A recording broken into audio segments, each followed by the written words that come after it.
Muito boa noite, bem-vindos aos trabalhadores moçambicanos. Eu tenho o privilégio de receber em estúdio hoje Pedro Baldo. São muito grandes.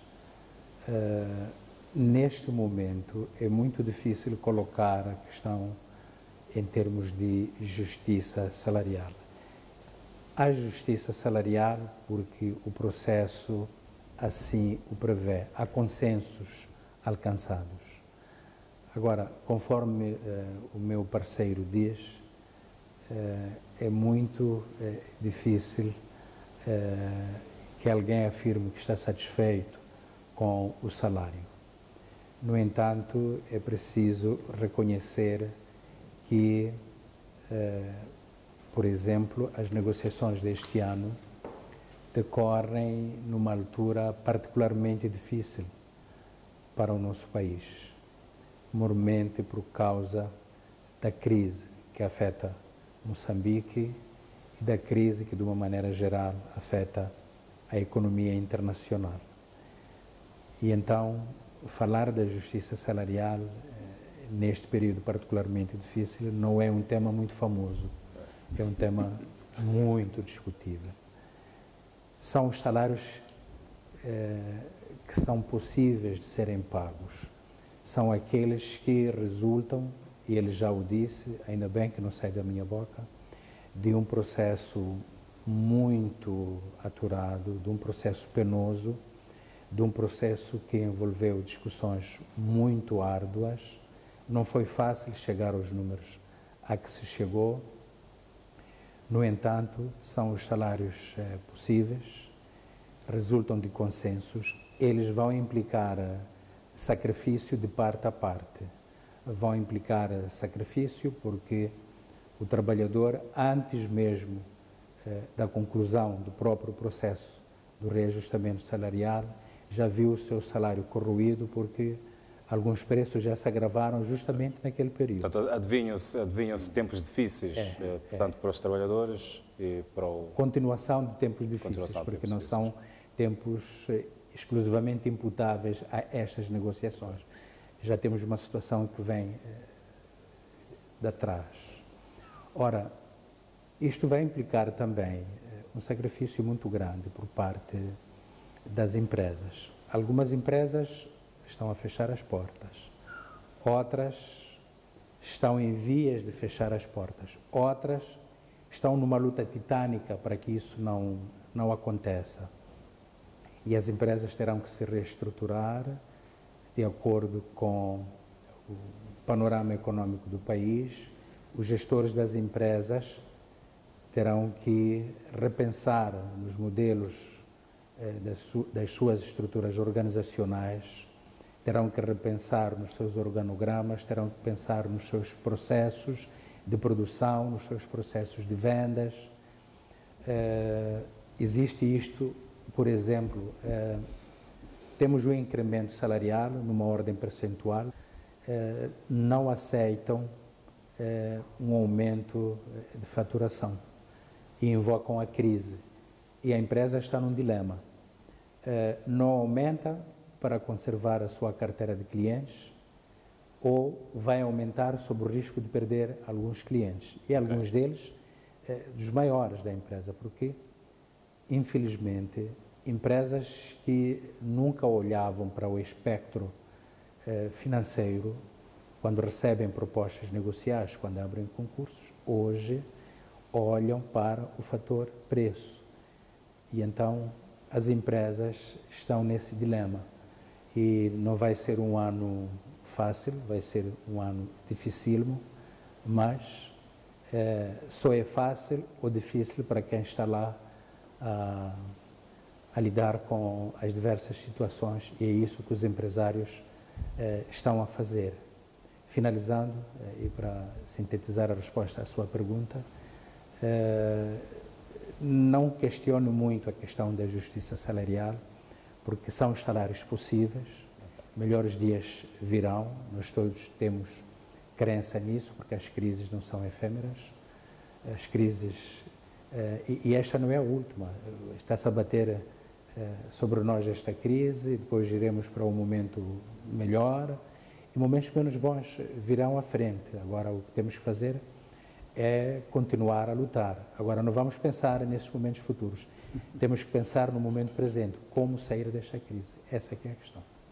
Pois bem, para o OTM Central Sindical, qual seria, portanto, o cabaz que poderia ser o melhor, olhando para a atual situação, portanto, que o país vive? Quando nós temos todos os anos uma perspectiva de olhar para a perspectiva salarial, considerando o cabaz. Este ano, o nosso cabaz anda aos 18 mil meticais, um pouco disso. É preciso repisar que temos estado já a dizer há longos anos, este cabaz é um cabaz que é composto por alimentos básicos, é um cabaz feito com base nos regulamentos da FAO, em que tem alimentos básicos. Nos combustíveis, por exemplo, tem carvão, tem transporte para apenas 3 pessoas, não inclui lazer, nem outras atividades que são essenciais para a vida humana, saúde e outras coisas não estão lá inclusas. Mas nós elaboramos o cabaz para olharmos para a dimensão do custo de vida, de quanto o custo de vida representa a cada momento, sabendo que muitas empresas não estão, neste momento, em condições de responder ao cabaz, mas é um instrumento indicativo que nós sempre temos e olhamos para ele como aquilo que seria ideal para satisfazer as necessidades dos trabalhadores. Neste momento, o que temos estado a advogar é que, quando vamos às negociações, considerando que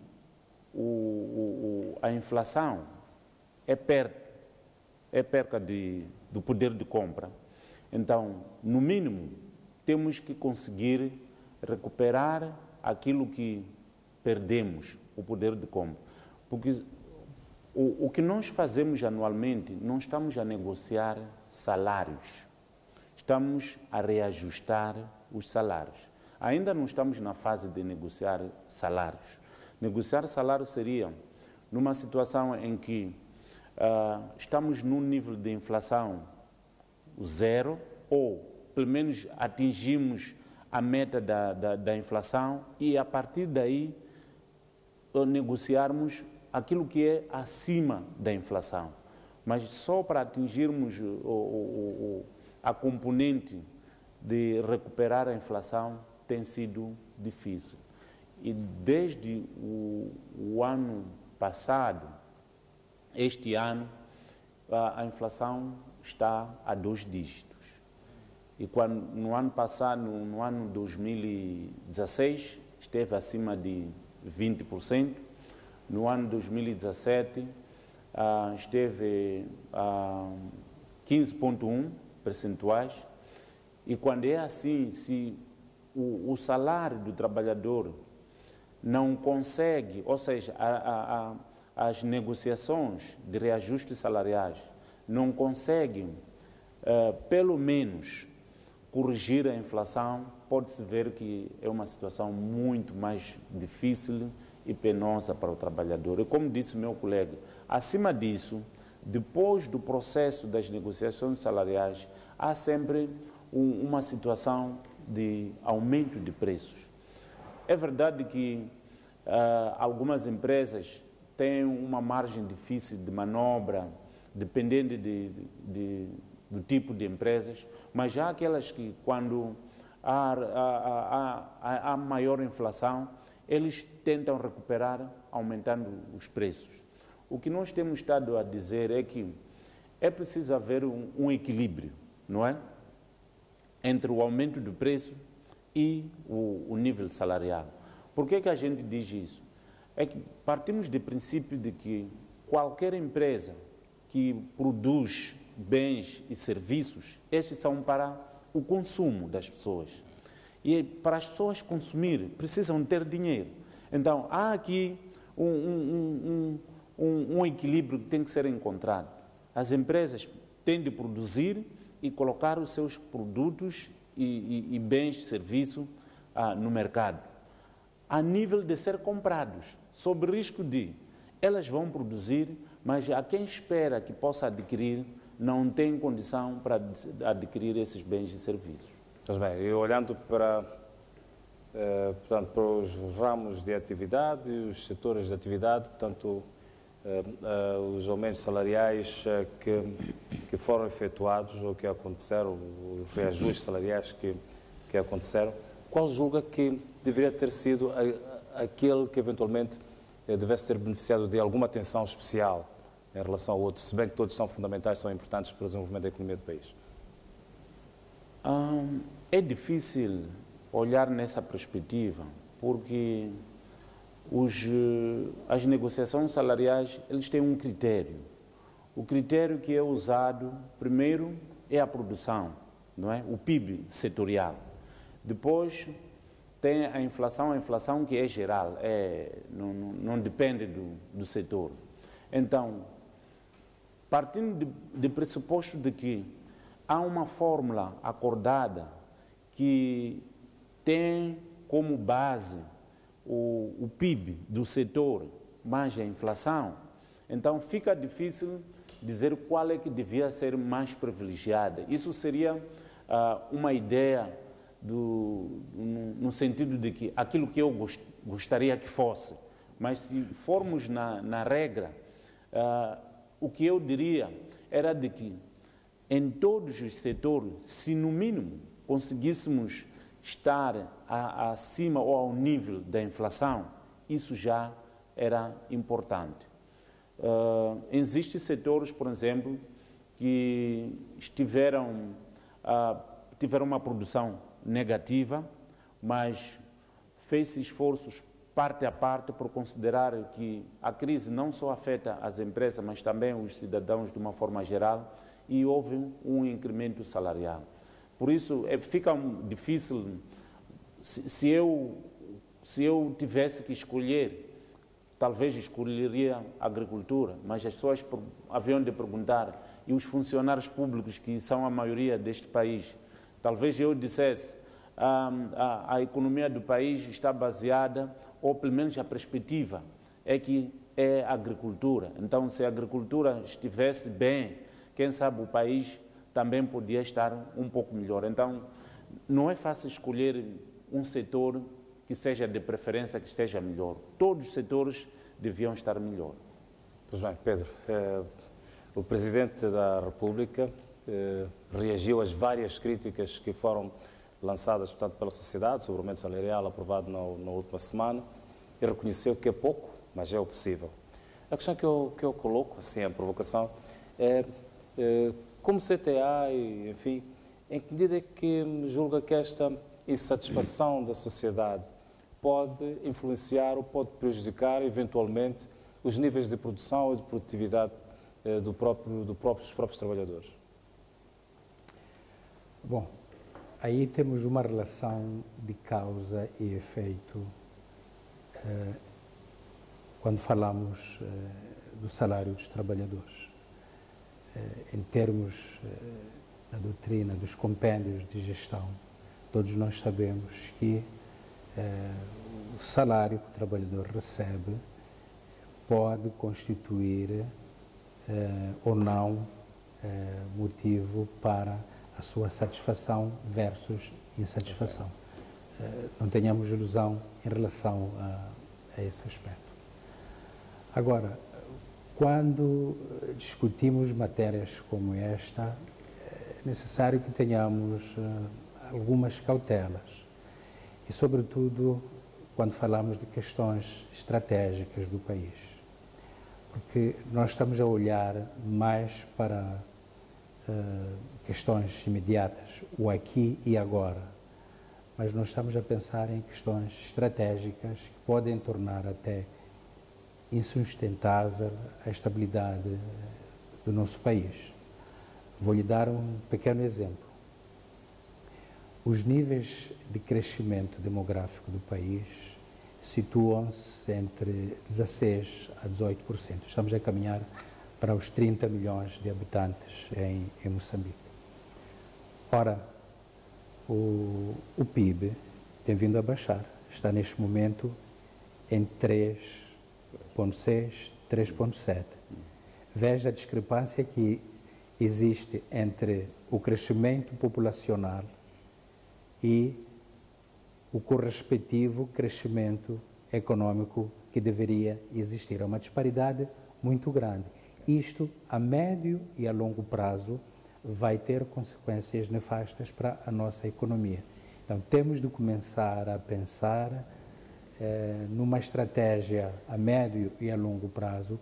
Temos que imprimir reformas de reestruturação da nossa economia, por forma a que uma coisa tenha a ver com a outra, porque se a bota não bater com a perdigota, daqui a 10, 15, 20 anos, Moçambique vai ser uma comunidade caótica.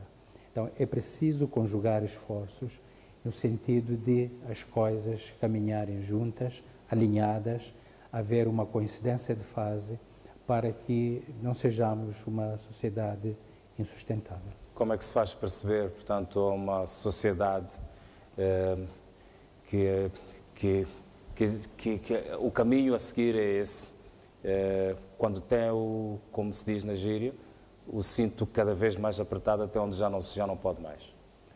É isso que temos que fazer exercício para sairmos disso.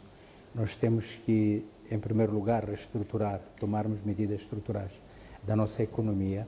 Não podemos continuar com medidas de expediente e de curto prazo, medidas fictícias. Um país não pode sobreviver sem exportações. E veja que Moçambique até exporta alguma coisa. Mas olhe para as nossas exportações. Nós exportamos materiais de construção, como é o caso do alumínio, exportamos alguns bens de consumo e não são essenciais, são os chamados bens de luxo, camarão, castanha de caju, alguns bens brutos, como é o caso do algodão, que infelizmente sofrem muito em momentos de crise. É certo que o que nós exportamos numa situação normal de economia internacional também tem um nível de crescimento muito grande, mas quando a economia fica abalada, sofre muito. E é isto que está, sobretudo, a penalizar-nos. Então, para além das medidas estruturais, nós temos de começar a diversificar a base produtiva da nossa economia. Nós temos de encontrar produtos sucedâneos, temos de encontrar outra forma de lidar com o mercado interno e com o mercado internacional e depois recuperarmos os níveis de confiança. Não podemos escamotear a verdade. O problema das dívidas ocultas está a afetar e de que maneira a confiança que os nossos parceiros tinham antes de nós e que já não têm hoje. Então nós temos de recuperar esses níveis de confiança por forma a que nos deem a mão, porque neste mundo não podemos sobreviver sem a colaboração dos outros. Infelizmente é assim. Temos que lutar por eliminar essa dependência. Mas eliminar essa dependência não é um exercício de curto prazo. Ainda vai levar algum tempo. Infelizmente, ainda vai levar muito tempo. E é a conjugação dessas ações todas que tem que ser levada a cabo. E isso só se faz com muita disciplina, só se faz com um grande sacrifício, como diz, com o apertar do cinto. Mas o apertar do cinto ajuda até um certo ponto. A partir de um determinado ponto, já não é só apertar o cinto, é preciso ser sério. Temos de ser sérios. Pois bem, olhando para o atual cenário da economia nacional, e eu volto a insistir com esta questão,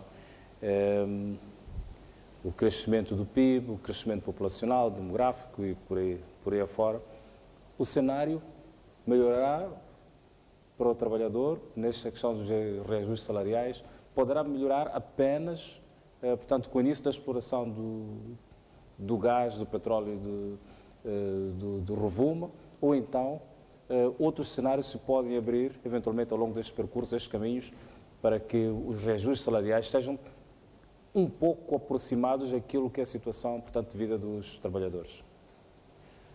Ora, está a colocar uma questão que tem a ver apenas com um segmento, que é a exploração de recursos naturais. Como eu disse há bocado, é preciso criar uma base produtiva diversificada. Nós não podemos depender apenas do gás, senão vai nos acontecer o que está a acontecer agora. A Angola ficou durante muitos anos a depender do petróleo. Ora, quando a crise internacional atingiu Angola está neste momento numa crise muito mais profunda que a nossa. Então, é preciso começarmos a pensar em diversificar a base produtiva, para não dependermos apenas de um recurso. Se alguma coisa acontecer com esse recurso, o que é que sucede-nos depois? Os mestres ensinam-nos uma coisa engraçada. Não ponha os ovos todos na mesma cesta. Diversifique. É isto que nós temos que fazer. E depois, quando vais ao rio, não vá com os dois pés. Piso primeiro com um. Se der certo, continuo com outro. Agora, se põe os dois ao mesmo tempo, se algo acontecer, você vai-se embora. Temos que evitar esses cenários na nossa economia.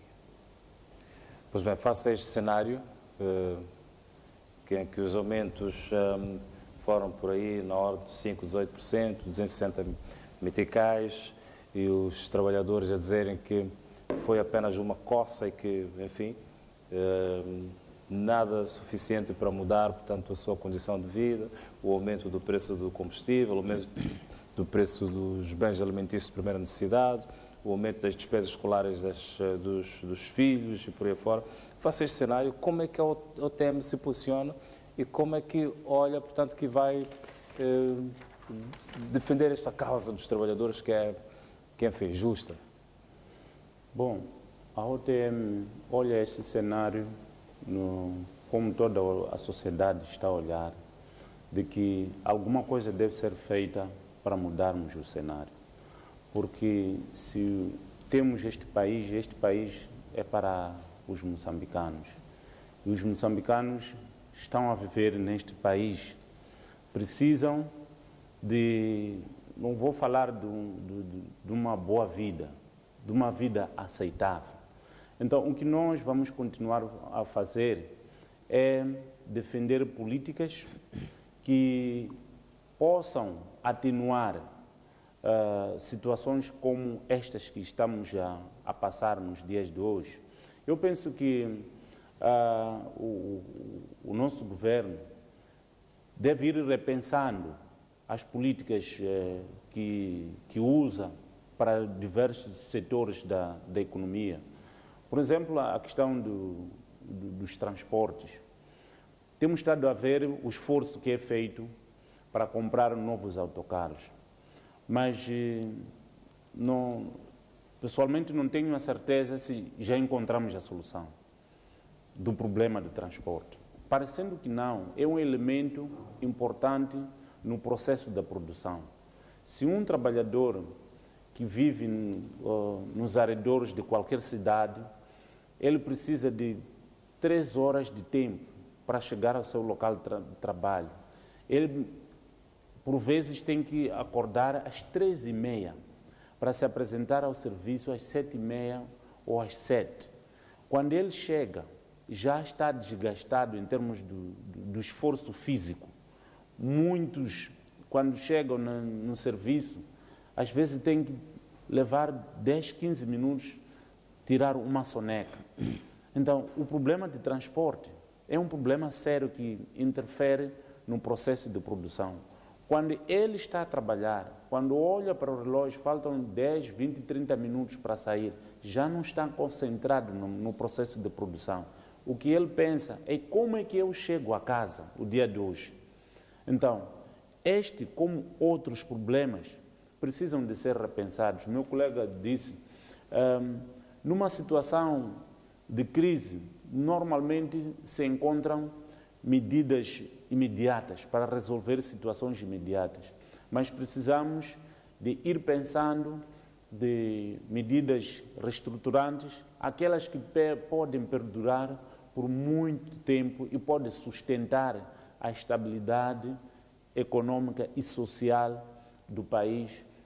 As pessoas não vai chegar um momento em que tudo esteja bem, porque não há nenhum país, mesmo os países mais desenvolvidos, há sempre um setor em algum momento que não está bem.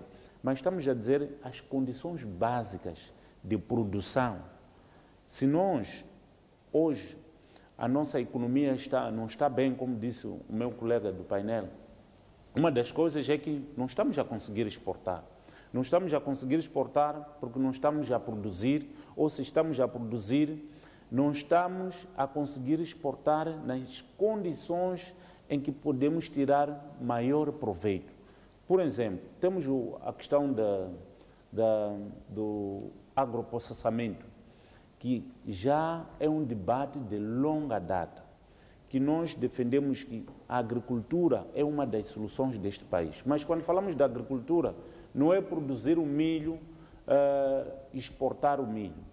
Às vezes é preciso exportar farinha. Quando temos a madeira, não temos que exportar o tronco ou tábuas, temos que produzir pelo menos uma madeira já preparada. Isso vai criar emprego aos nacionais e esse produto também é um produto de mais-valia. Então, temos esse déficit da nossa indústria nacional que não está a funcionar. O Moçambique, pelo menos na região sul, tem muita produção de citrinos. Quando chega o tempo da manga, quando chega o tempo da laranja e tangerina, até que apodreça, ninguém consegue aproveitar. Não há fábricas que transformam o produto da agricultura em agroprocessamento. Então, são essas pequenas medidas que fazem a diferença. Por exemplo, estava a falar da questão do gás, hoje se fala de gás, das areias pesadas. São empresas localizadas. Mais do que isso, no nosso país, ainda a questão do conteúdo local, estamos muito longe dele. Está o exemplo da Mosal. A Mosal produz, mas a produção da Mosal não beneficia a indústria nacional. Aqui em Moçambique, há empresas que a sua matéria-prima é alumínio, mas a produção da Mosal é apenas para exportação. Não sabemos o que vai ser das indústrias de gás, das indústrias das areias pesadas. Podem seguir o mesmo caminho. E as nossas empresas precisam também de ter uma ligação com essas empresas, sob pena de que vamos ter uma situação, mesmo na situação que nós tínhamos do PIB de 7%, de média de 7%, nós, como OTM, sempre continuávamos a dizer que o país está a crescer sim, mas esse crescimento não reflete nos trabalhadores. Pode vir a acontecer o mesmo com a indústria de gás e petróleo, das areias pesadas. Podemos retomar o crescimento do PIB até acima dos 7%.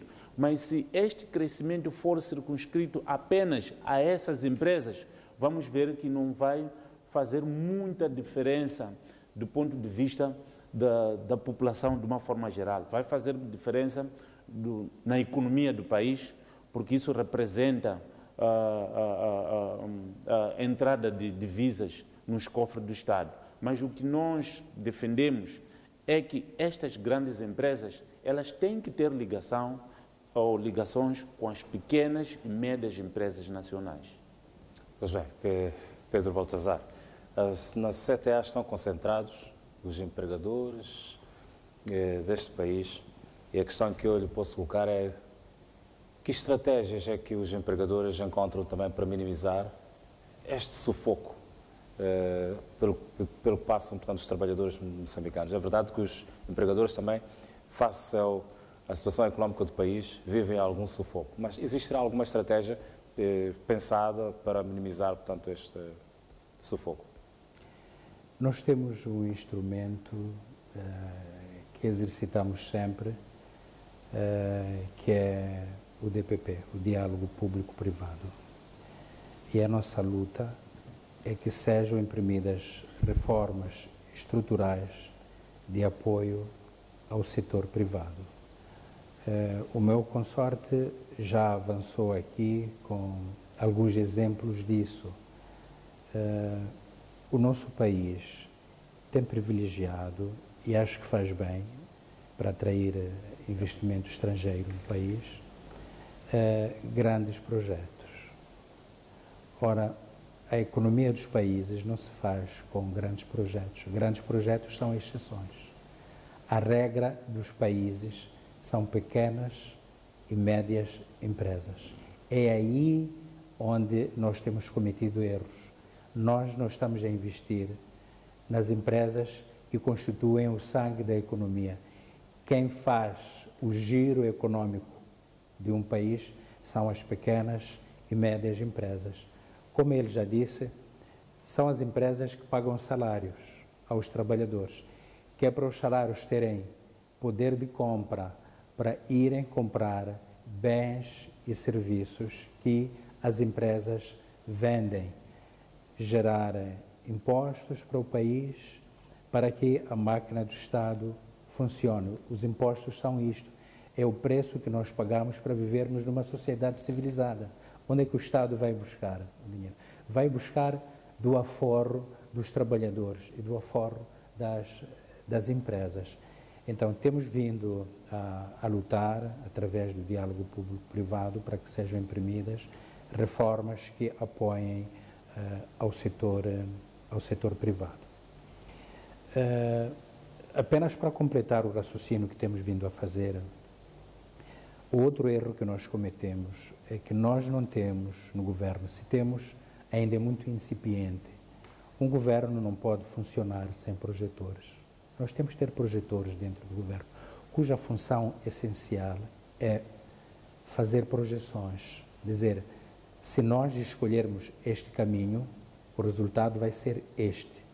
Mas se escolhermos aquele caminho, o resultado vai ser outro. Se tivermos um plano C, a solução vai ser outra ainda. Podemos ter a solução D, que é combinar A, B e C. O resultado vai ser aquele ainda. Para sabermos quais são os resultados que vamos conseguir com cada uma das reformas que introduzimos, com cada uma das políticas que nós desenhamos. Ora, isso não existe. Nós funcionamos um pouco às cegas. As coisas acontecem por acaso. Por acaso, nós tivemos uma atleta chamada Lourdes Mutola, que trouxe alegrias ao nosso país. Mas nós não temos uma projeção para fazermos novas Lourdes Mutola. É isto que está a falhar. Nós temos que ter um sistema dentro do nosso país. Temos que ter um eixo de coordenadas, um eixo de abscissas e depois termos uma função. As coisas resultam. Quando você vai buscar um ponto dentro da função, sabe que ele tem X e tem Y.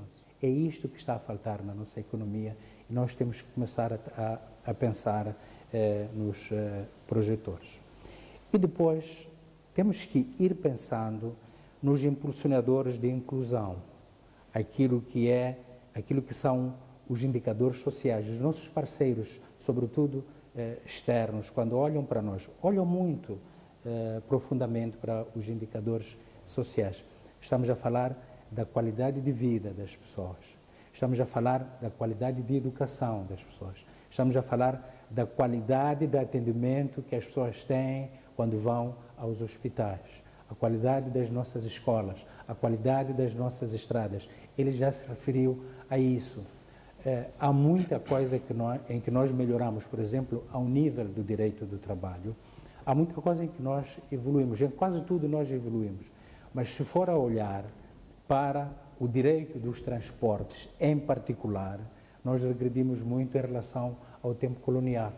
Os trabalhadores tinham outro tipo de tratamento em relação ao transporte público. A pessoa não precisava pensar duas vezes para ir ao serviço, porque já sabia a que horas tinha que se apresentar à paragem, àquela hora estava o machimbombo para o transportar do ponto de partida para o seu serviço e vice-versa. Isso hoje não existe, nós regredimos muito e é muito mal para a nossa economia. Conforme ele disse, isto pode constituir índice de desempenho para os trabalhadores. O trabalhador pode não ter a mesma produtividade porque está com stress e esse stress foi causado por causa da problemática dos transportes. Eu volto a repisar, nós temos que imprimir na nossa economia algumas nuances e uma dessas nuances tem o nome de projetores. Nós temos que ter projetores na nossa economia. Pois bem, nós vamos observar a nossa pausa no programa e voltamos dentro de instantes. Nessa altura, colocamos ao dispor as nossas linhas telefónicas para que os estimados telespectadores também possam, querendo interagir, deixar ficar as vossas reflexões normalmente, portanto, ao tema que está hoje em conversa, em debate aqui no programa Linha Aberta. E o convite está formulado. Até já, nós voltamos.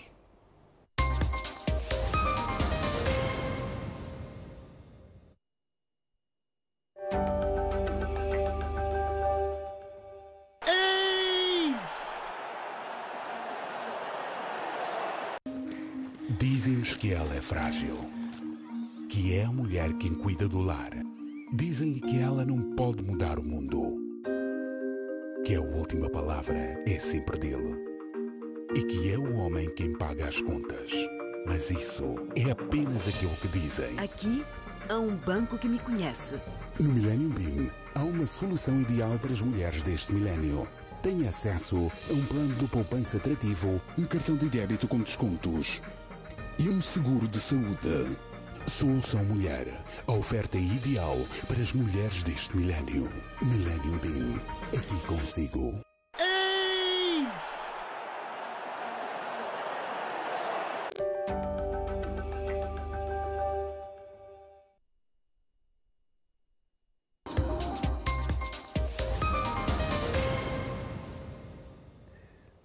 Pois bem, estamos de volta para a segunda parte do programa Linha Aberta.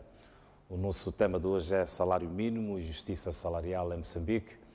Durante o dia de hoje, várias organizações de trabalhadores, várias empresas marcharam, portanto, um pouco por todo o país, e a tónica, portanto, das marchas, das manifestações que ocorreram foi a justiça laboral e, acima de tudo, a melhoria das condições salariais. E tudo acontece numa altura em que o governo decidiu, portanto, e como tem sido também hábito a esta altura do ano, aumentar, portanto, o salário ou reajustar os salários dos trabalhadores. Mesmo assim não reuniu consenso.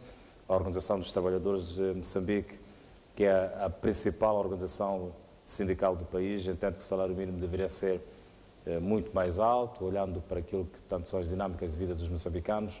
Por outro lado, o Executivo afirmou que este salário reajustado de forma incipiente, de facto, é pouco, mas é o possível.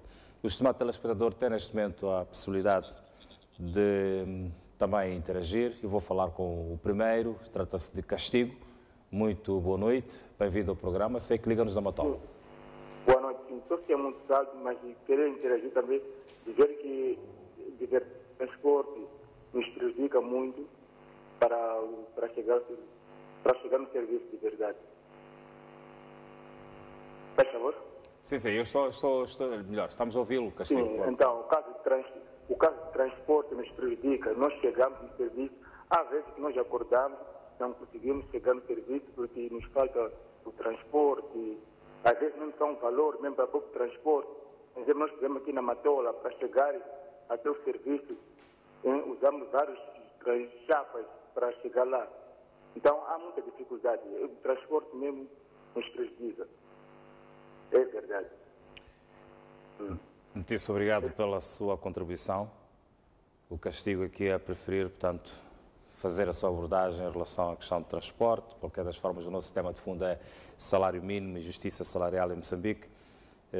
Os meus painelistas levantaram, portanto, algumas questões, levantaram algumas reflexões em relação, portanto, a este aumento salarial e algumas premissas que poderiam ajudar, naturalmente, para a melhoria da condição de vida dos moçambicanos. Mais um telespectador que liga-nos da Matola. Boa noite, bem-vindo ao programa. Muito obrigado. Penso que é o Danilo. Danilo, boa noite. Já está a participar. Ok, muito obrigado. Pois. Boa noite.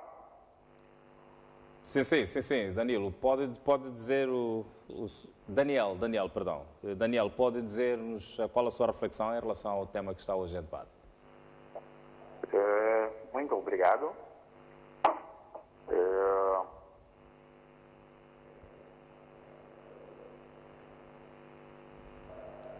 Sim, Daniel. Muito obrigado. Eu concordo muito bem com o refrão do interlocutor que está no programa.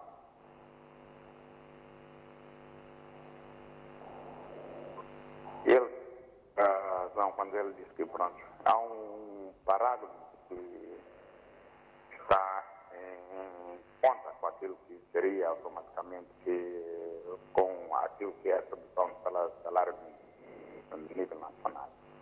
Ele está com toda a razão. Muito obrigado, Daniel. Penso que o Daniel está ainda a formular o seu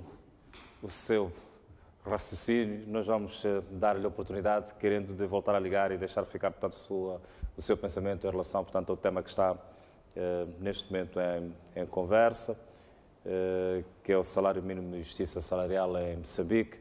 E o Dr. Pedro ali já chamava a atenção para essa questão da justiça salarial, justeza salarial, portanto, que pode ser tema para mais um outro debate. De qualquer das formas, a linha está disponível para que os telespectadores possam participar e deixar ficar as suas reflexões.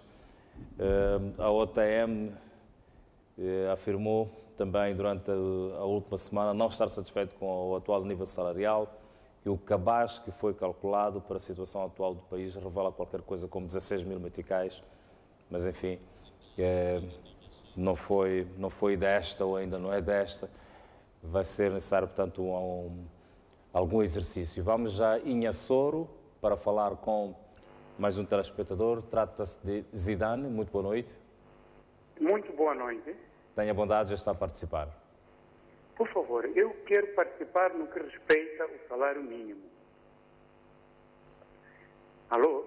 Sim, já está a participar e pode deixar assim, ficar. O salário mínimo passa necessariamente de um caringane a caringane. Por que nós, moçambicanos, temos que nos debater? Alô? Sim, estamos a acompanhá-lo. Pode prosseguir. Sim. Por que nós, moçambicanos, temos que nos debater próximo ano, sempre a cantar muito para um salário mínimo? Temos que passar por uma outra forma de aumentarmos o salário, um salário prático, em que esse salário passa necessariamente em subsidiar aquilo que são os produtos, aquilo que é a cesta básica moçambicana. Porque, afinal de contas, estamos a aumentar o número para quê? Estamos a aumentar o número para termos um poder de compra. Então, o que justifica que um moçambicano tenha um número muito volumoso para comprar o zero? Por que o tal aumento não seja prático? Isto é, subsidiar aquilo que são os produtos básicos que o moçambicano precisa de comer, precisa de transporte, precisa de comprar um material para o seu filho. Então, isso seja necessariamente existido para isso. Nós não queremos números. Significa um cantar, um diprô. Próximo ano. Então, isso não dá nada. Então, que seja um aumento prático. Outra questão que eu vou dizer, uma vez já contribuí, mas infelizmente, como não sou zero, eu já disse assim, olha, para resolver os níveis salariais em Moçambique, nós temos que considerar, temos um recurso histórico, sobretudo 4/80. Isso vai interferir até se responda à qualidade de alguns serviços sociais, do tipo saúde, educação e outros serviços complementares, etc. Porque não é possível, eu vou dizer, sou um zero professor, eu fiz o meu curso, né? Eu tenho 10ª classe, o outro tem, se calhar, a mesma categoria, não é? ele recebe mais que mim. Isso é incompatível. Sinceramente, eu tenho um colega ao lado, é um famoso licenciado, está aí a receber uns 17, eu recebo 40. Hein? Esses desníveis salariais, o que significa isto? Num país como a justiça social, salarial, de que nós todos estamos a pretender, isto é zero. Isso é zero. Não temos... Eu concordo quando ele decidiu muito um dos visionários, quando ele fala de projetores. Hein? Se calhar nós temos gente que simplesmente vão tomar um café no escritório, vão tomar um café, nunca pensam, não pensam. Se calhar pensam para prejudicar esse povo moçambicano que ganha zero. Hein? Numa I-Love, num carro. E sinceramente isto é injusto, pá. Por que os aumentos não sejam práticos? Um aumento prático, não numeral. Isso tem que ficar ao ar. Por que não é um aumento prático, em vez de andarem simplesmente a aumentar o número? Tipo, o próximo ano, estamos a abrir para quê? Aumentem praticamente. Subsidiando aquilo que são, aquilo que é o bem, aquilo que as pessoas precisam. Muito obrigado. Obrigado pela sua intervenção, Zidane, a fazer, portanto, a sua reflexão, a dar a sua opinião em relação, portanto, ao reajuste salarial e ir buscar, voltar no tempo, portanto, fez aí um recuo histórico para a década de 80, para algumas questões, enfim, que vão merecer também, portanto, alguma análise e alguma reflexão aqui deste lado. Continuamos com as linhas disponíveis para falar com mais alguns telespectadores que queiram, portanto, deixar ficar neste Dia do Trabalhador, neste dia em que o grito dos trabalhadores exalta-se mais, ouve-se mais, e foi assim no dia de hoje um pouco por todo o mundo. De qualquer das formas, o Executivo moçambicano assegurou que não vai permitir que falte os salários aos trabalhadores e por isso teve que fazer este reajuste salarial na proporção em que aconteceu. Vamos falar com mais um telespectador, Geraldo. Muito boa noite. Bem-vindo à Linha Aberta. Sim, alô? Boa noite, Geraldo. Já está a participar. Então, sim. Eu estava a dizer que a minha ideia é, sustentando-me na ideia do senhor está a dizer, eu não sei se Maliano é o ministro da Economia ou não. Olha, temos pessoas que estão a trabalhar no Banco de Moçambique, é função pública, trabalham com papéis. Temos pessoas que estão a trabalhar nos lugares que nem na terra, é função pública. Você, quando chega nas garagens dele, parece empresários. Então, por que não se leva esse dinheiro do Banco de Moçambique? Porque não é porque nós não queremos. Algumas das pessoas que estão aqui, que fizeram o curso, deviam estar aqui. Só por repartir isso aqui para depois o dinheiro chegar para todos. Porque o que está acontecendo aqui, vão criar guerra porque as eleições vão refletir isso que estão a andar a fazer agora. Nenhum desde que entrou nunca empregou ninguém. Vai sair e não fez nada. É um presidente, fez o quê? Foi eleito para fazer o quê? Só para andar a contar a história. Hã? Estamos a ouvi-lo, Geraldo. Está a fazer parece cantor, não está fazendo nada concreto. As pessoas estão a morrer, há pessoas que estão licenciadas há 6 anos, nunca foram empregadas, nunca tiveram emprego, estão à espera. Pelo menos no tempo de Guebuza tivemos 11% de PIB, para estamos a decrescer. Então, votamos para quem? Obrigado pela sua contribuição. Esse dinheiro de 250 meticais, o filho dele, acho que nem como troco não pode aceitar receber troco, esse 250 meticais. Está a falar de um pai de família que estudou, alguns estudaram fora do país, a custo de dinheiro dele, para vir receber 250 meticais, diz que é muito.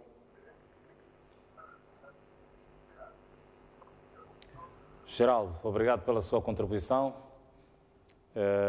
A levantar aqui, enfim, outras questões. Nós continuamos com a linha disponível para a participação de mais telespectadores. E, de facto, há um sentimento muito profundo dos trabalhadores relativamente a este reajuste salarial que foi muito aquém das expectativas, por aquilo que tem sido os apontamentos escolhidos nas mais variadas reportagens que vão passando pelas televisões, no nosso caso concreto a STV, e também, portanto, por outra imprensa, que vai dando espaço para que os trabalhadores manifestem o seu sentimento, de igual forma também a merecer reação por parte dos empregadores, a merecer reação por parte da Organização dos Trabalhadores de Moçambique e também a merecer reação pronta portanto, do Presidente da República. Vamos receber mais uma chamada, fala-nos em condição de anonimato. A senhora liga-nos de Inhambane. Muito boa noite, bem-vindo ao programa. Sim, boa noite, obrigada. Pois, tenha bondade. Sim. Eu sou uma das funcionárias, sou uma professora. E eu estou muito preocupada quando fala de justiça salarial. A justiça salarial não estou a ver se existe ou não existe praticamente. Isso porque dentro do professores do mesmo nível existir uma diferença maior, 10%, porque ultimamente houve um documento que diz que o professor já não tem 60% dos seus bônus, tem 50%. Agora, de onde vem isso aí? Com esses 250 é para fazer o quê? Com isso aí. E, além disso, existem professores que desde 2016 ainda não mudaram carreira, nem progressão, não tem nada. Significa o quê? Então, isso aí preocupa tanto a qualquer professor. E deve-se saber que o professor é o maior empregado ou o maior trabalhador a nível nacional. Então, se existe isso aí, ou está a acontecer apenas em Inhambane, deve-se tomar uma grande cautela. Obrigada. Obrigado pela sua participação. Ligou-nos da Inhambane e falou aqui da questão da justiça salarial, colocou, portanto, o exemplo pontual, é professora e alguma situação que acontece relativamente, portanto, à questão das progressões e por aí.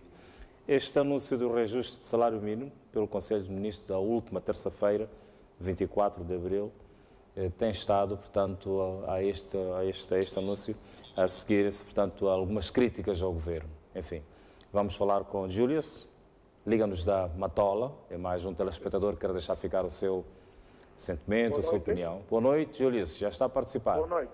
Boa noite. Obrigado.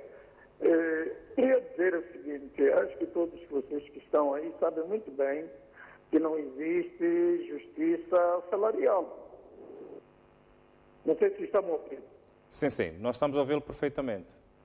Não existe justiça. Isso reflete porque, pronto, nós temos, acho que como disse um dos telespectadores, acho que nós temos que voltar para os anos de 80 e tal.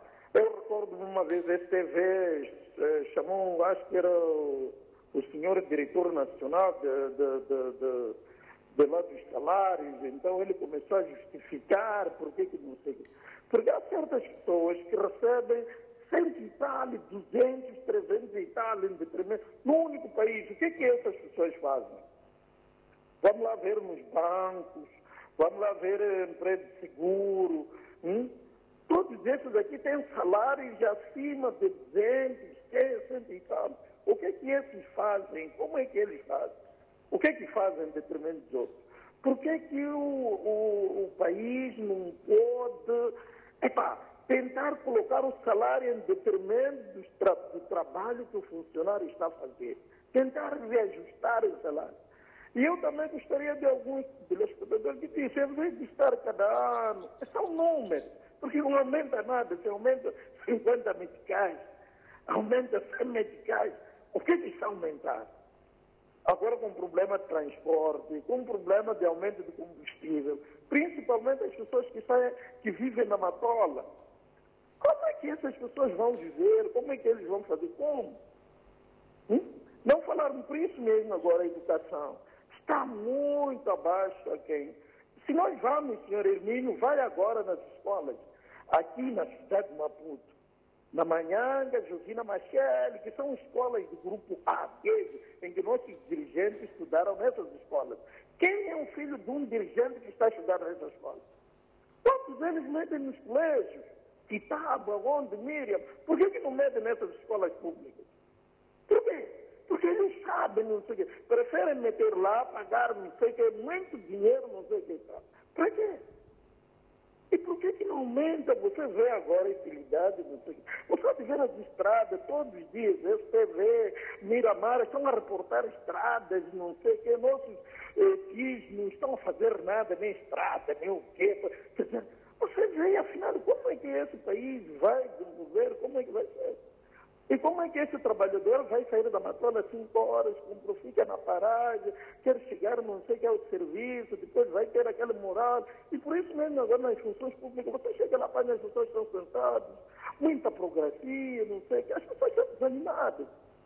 Eu acho que não há justiça, não há justiça. É preciso repensar no salário. É preciso repensar. Acho que nós, antigamente, é isso, acho que deviam voltar. Antigamente, como é que se fazia? As pessoas recebiam pouco, mas aquilo dava para fazer, não sei o que não acontece hoje.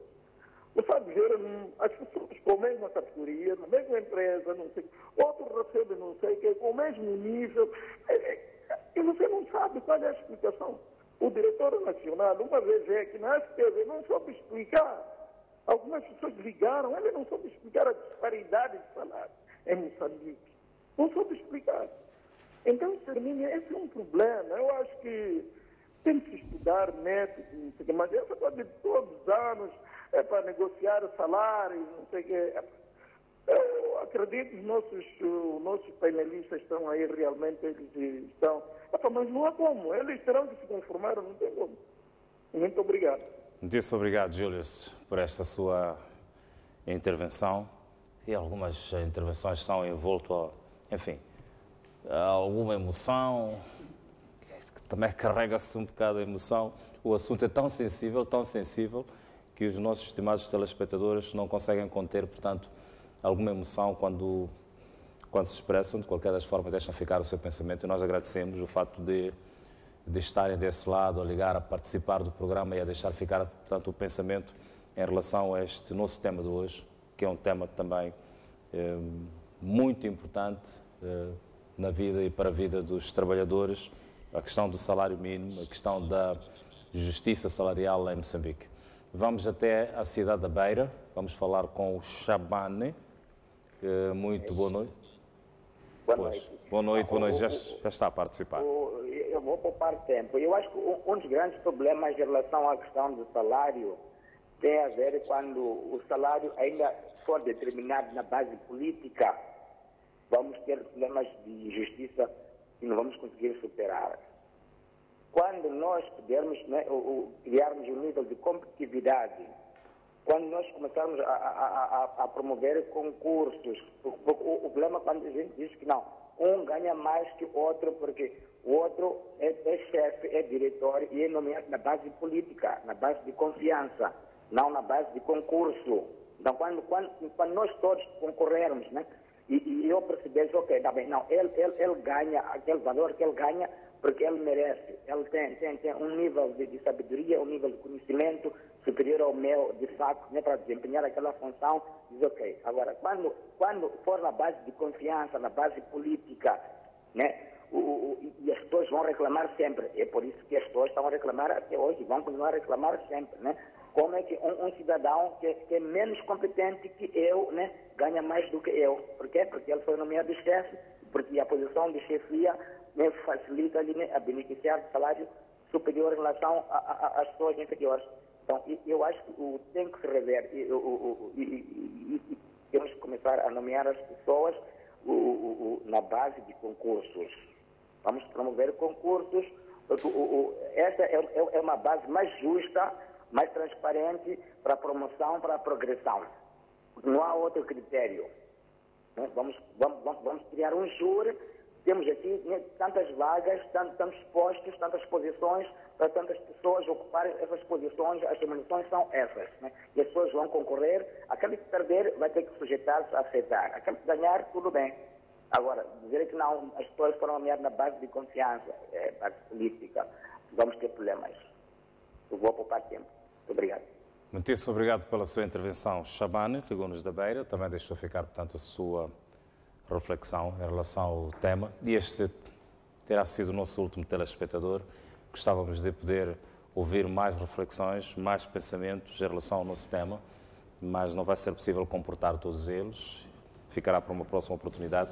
Eu vou voltar ao meu painel e começarei ali pelo Dr. Pedro Baltazar, depois de ouvir todas estas contribuições dos nossos telespectadores. Quero comentar, portanto, as opiniões, as reflexões, o pensamento, portanto, destes telespectadores, são cidadãos moçambicanos que representam tantos outros milhares.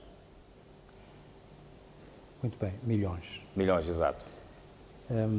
Há uma questão que eu gostaria que ficasse clara.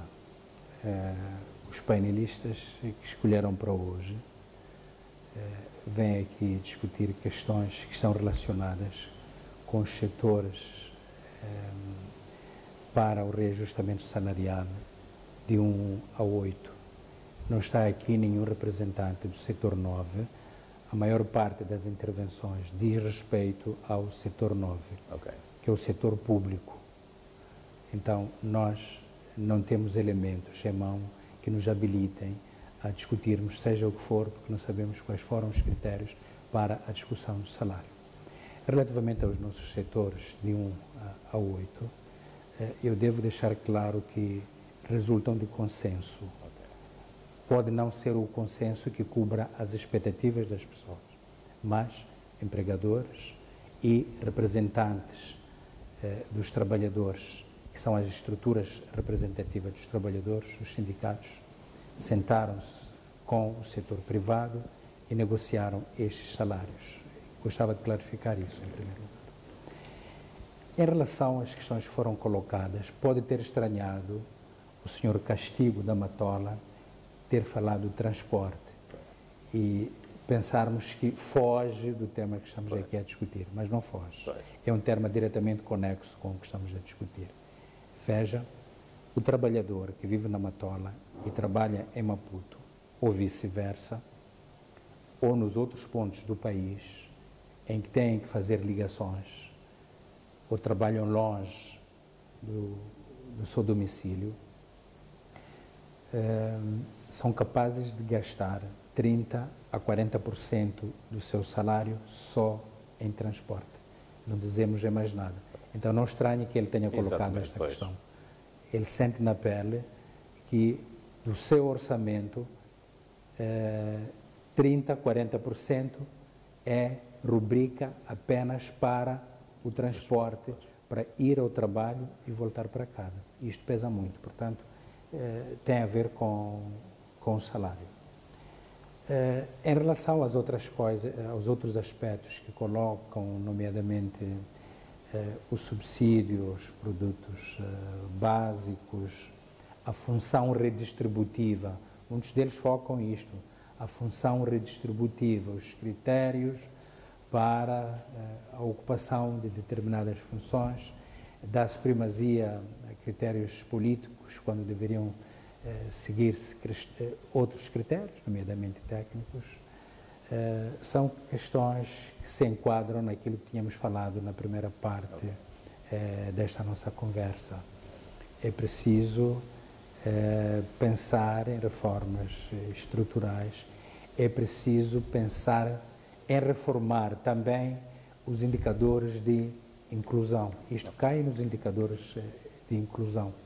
Então, é necessário que quem de direito comece a pegar estas questões para refletir por forma a que não pensemos só, porque nós estamos aqui a falar do salário mínimo. O salário mínimo é o salário base, mas nós podemos fazer gravitar em torno do trabalhador outras condições conexas com o salário que não farão sentir ao trabalhador que, sendo este salário base baixo, eu tenho outras condições que me deixam com alguma margem de movimento. Isto acontece mesmo no mundo mais civilizado, se quisermos, mais evoluído que o nosso. Você vai, o custo de vida é muito elevado, mas eles não sentem muito, porque têm outras condições que nós não temos cá. E são estes os tais indicadores de inclusão. Olhar para a qualidade de vida do trabalhador no local de trabalho, ver o que é que a empresa pode fazer no local do trabalho para que o trabalhador trabalhe em condições dignas. Mas ver-se também em que condições ele faz as suas viagens de casa para serviço e de serviço para casa. Ver que condições o trabalhador tem em termos, por exemplo, de seguro de saúde. Saber que se me acontece alguma na área da minha saúde, que alternativas eu tenho para além das normais e sentir que tenho conforto, eu e a minha família, nestas circunstâncias. Ver a questão da educação e outras áreas em que a qualidade de vida, já não do trabalhador em si mesmo considerado, mas da pessoa humana, que condições vamos fazer gravitar em torno dele para que esta discussão em torno do salário não seja uma discussão dramática, não seja uma discussão emotiva, seja uma discussão mais serena, mais terra a terra, porque sabemos que conjugamos vários fatores para o benefício do trabalhador. Pois bem, deixo-lhe também com a possibilidade de comentar as diferentes intervenções dos nossos telespectadores. Muito obrigado. Queria começar por esta questão que o meu colega estava a comentar.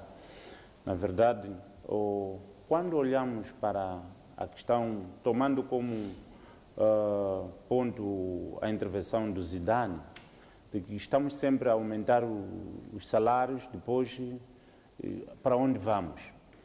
A verdade é esta, que foi dita pelo colega, é que mesmo nas empresas, quando nós temos uma situação de trabalhadores que só, ou as empresas, os empregadores, olham como um instrumento o salário, não haverá melhorias. Por quê? É o que nós temos estado a ensinar ou a educar os trabalhadores. Quando vão às negociações, não olhem apenas para o salário. Se, por exemplo, a empresa oferece o transporte, se eu trabalho numa área em que tenho que usar uniforme, ao invés de usar a minha roupa, a empresa fornece o uniforme. Se eu, por exemplo, uso a minha própria roupa, eu tenho que desgastar. Se deveria ficar com uma calça durante 6 meses, se eu uso para trabalhar com ela, provavelmente não vai levar 6 meses. E se a empresa cobre essa parte, cobre a parte da saúde e outros setores, há de ver que aquilo que deveria gastar pelo seu salário vai ser poupado, vai usar para outras coisas. Assim acontece ao nível da nossa sociedade de uma forma geral. Se olharmos para o Estado como provedor da parte social, da educação, do transporte, da saúde, porque é onde parte do nosso salário vai. Se a nossa saúde pública não está em melhores condições, as pessoas tendem a ir às clínicas. As clínicas são muito pesadas. Se a nossa educação não é das melhores, as pessoas tendem a ir ao privado. E o privado é muito pesado. Então, são esses elementos que podem ajudar a amainar o sufoco do cidadão, do trabalhador, de uma forma geral. Em relação à questão da justiça salarial, que não aprofundamos muito esta questão, eu sou de uma forma muito leve, podia colocar 3 questões que concorrem nessa questão da discussão de justiça salarial. Como disse bem o meu colega, é uma questão um pouco mais profunda e às vezes subjetiva. Mas temos algumas questões que são evidentes. Se numa empresa há trabalhadores que ainda recebem 3 mil meticais, mas há outros que recebem acima de 50 mil, aí começamos a dizer não há justiça. É uma das componentes da justiça salarial. A outra que podemos encontrar é a questão de salários iguais para trabalho igual e nas mesmas condições. Temos trabalhadores, ao exemplo de alguém que já não me lembro, penso que é a professora de Inhambane, diz que estamos a fazer o mesmo trabalho nas mesmas condições, mas temos diferenças salariais. Aí não temos justiça salarial. Depois temos esta questão de levar as pessoas por confiança.